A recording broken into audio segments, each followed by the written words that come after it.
இப்ப பழத்து மேல கைப்படாத, சொம்பு மேல கைப்படாத, பழம் என் கைக்கு வர சாமி. அவர் யாரு தெரியுதா? சொம்பு போடுற தலைவர் அவருதான். செங்கல்பட்டு மாவட்டத்துல சொம்பு போடுற தலைவர் யாருன்னு கேட்டா 7 மலைன்னு சொன்னா எல்லாரும் தெரியும். ஆமா சாமி, இப்ப பழம் என் கைக்கு வர சாமி. பாத்துக்கோ.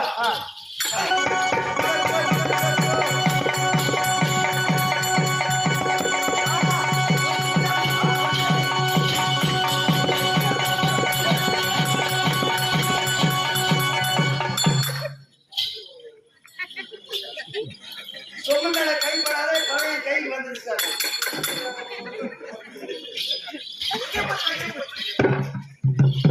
சத்தியமா பைத்தியக்காரன் தான். இதை கீழ்பாடு போய் சேர்த்துருக்கிறான். சாமி, உன்கிட்ட ஒண்ணு சொல்லணும் சாமி. அது ஊர்ல 2 பேர் இருந்தாங்க சாமி. ஒருத்தவங்க பேர் வந்து நீலூசு.